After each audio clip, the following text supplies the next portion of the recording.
Here's a small townhouse that I made for Warhammer in 1998. It's pretty pitiful. There's no doors, no windows, and no chimney. And it's way too small. I know. I'll upgrade it. And I'll get Vicky to do all the work.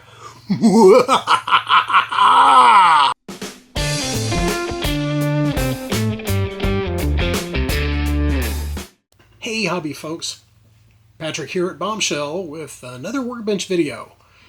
Looking over my old Warhammer scenery, I really felt that it needed an upgrade. It was too bland and small and didn't really quite fit with what I wanted it to look like on the tabletop. In this video, I want to show you how we upgraded that. Plus, I wanted to share a few tips and tricks with you that may help with your own crafting projects. Back in the 1990s, whenever Vicky and I were playing Warhammer pretty regularly, I had made a small selection of buildings and other scenery for our tabletop games. This book was basically the internet before there was an internet or YouTubes or anything like that. And there's a lot of ideas and so forth in here, but unfortunately, it's out of print now. Since there's a lot of buzz about the new edition of Sigmar, and Warhammer still got a really strong community and so forth, I wanted to put some buildings together that would be suitable for those games in addition to other games that we might be interested in playing, like Frostgrave or Rangers of Shadow Deep. My first step was to hit the tubes and see what had evolved in crafting in about the last 20 years or so. I found a lot of really awesome channels, including the Viking Dude and the guy in Canada. After checking out what else was out there, Vicky and I discussed our battle plan. She would cut out all of the basic forms from foam core and construct the basic shapes of the buildings, while I would work out a selection of little time-saving details such as windows, doors, and chimneys that I built in ZBrush.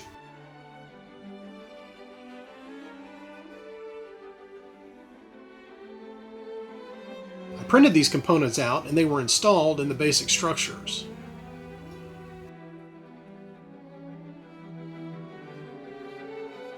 This was a big mistake, which you'll see in just a moment.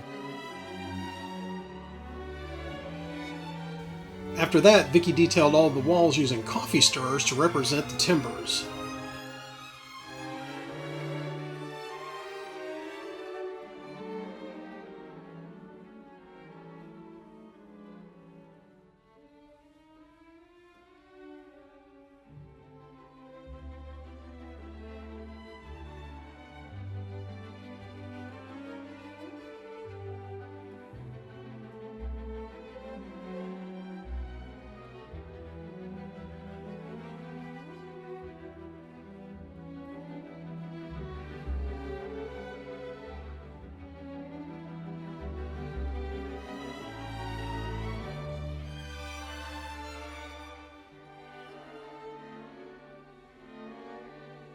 And then she covered all of the spaces between the timbers with Winsor & Newton sand texture paste.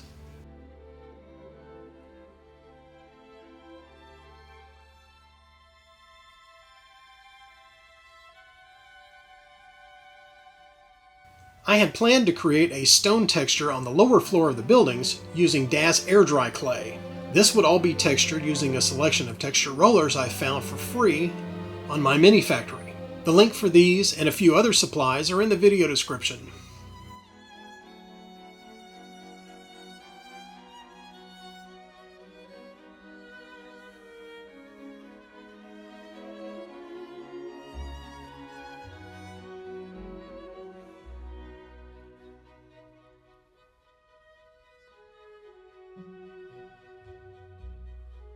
I'm actually out of industrial talc right now, and so I had to use baby powder that I normally put in my nitrile gloves to keep them dry.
I've sculpted with a lot of putty, but I've never worked with air dry clay before.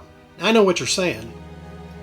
Sculpt dude, you're going to take air dry clay and attach it to foam core? Well, that's going to crack all over the place. Ah, here's a super tip for you. I stuck the wet clay to the structure with a thick layer of Mod Podge. This kept the clay from shrinking and cracking when it dried.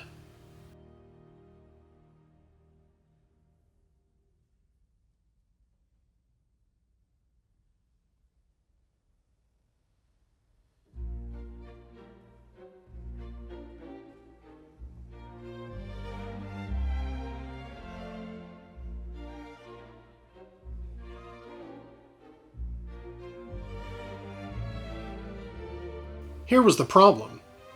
I had to cut around the windows and doors that were already installed.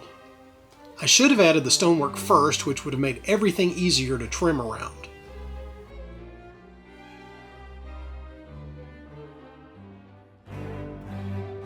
That's another tip for you that I'm going to use the next time I build something. From there, it was time to put the roof on, which was blocked out with cardstock.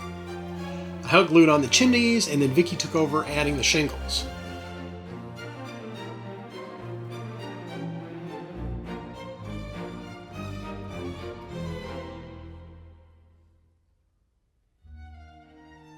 We cut strips of textured watercolor paper and then used a craft knife to separate the shingles.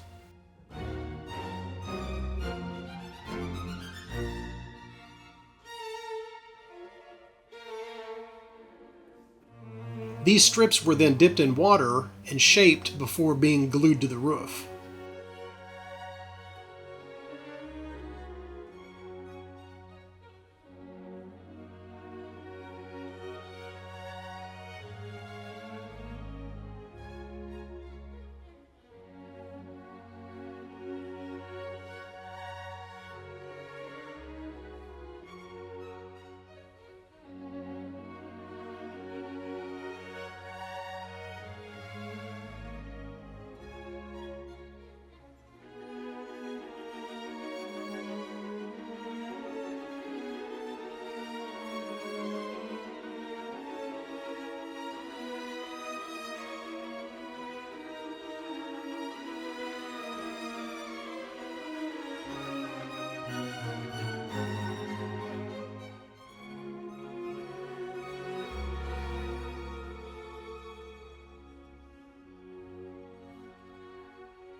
To give the buildings a bit of a foundation, I used PVC foam board, also known as Sintra, and hot glued that to the bottom of the buildings.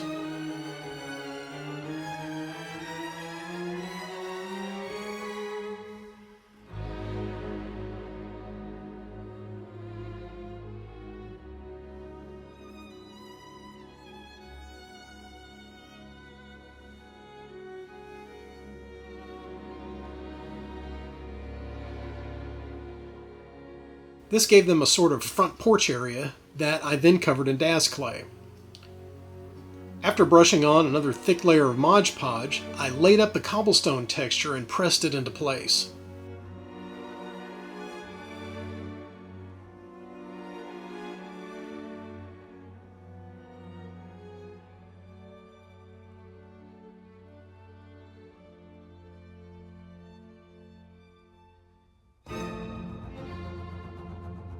I also needed to cut strips to line the edging around the sides and the back.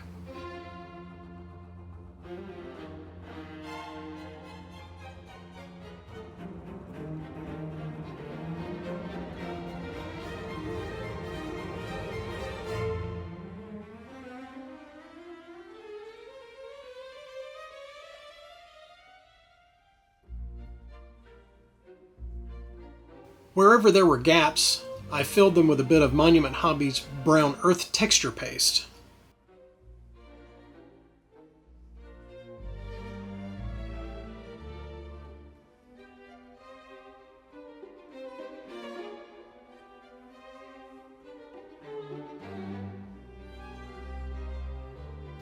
After giving all of the stuff a few days to dry, I primered the buildings with Pro Acryl Black Primer.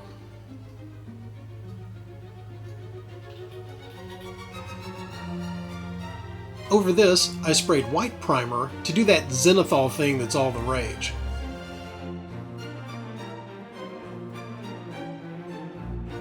Then I went back and hit the timbers with a bit of brown wash just to punch up the wood tones.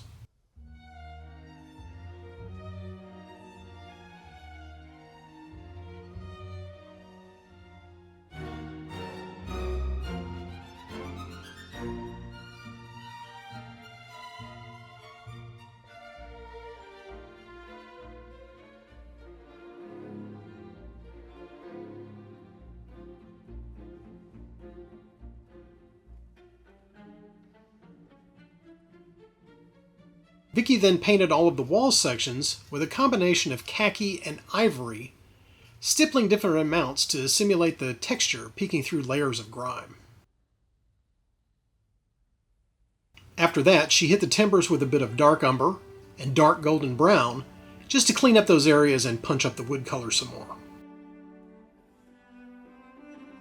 The roofs were blocked out with an overall base coat of dark gray blue. Since Vicky wasn't comfortable highlighting up the textures with dry brushing, I gave the lower floors an all-over highlight of ivory and khaki. Then I highlighted the roof shingles in a mix of dark gray blue and turquoise. Off camera, I finished up the window meshes and the doors with a few washes and metallic colors just to detail them out. So here are all the finished buildings sitting on my little test board.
Thanks for checking out the final results.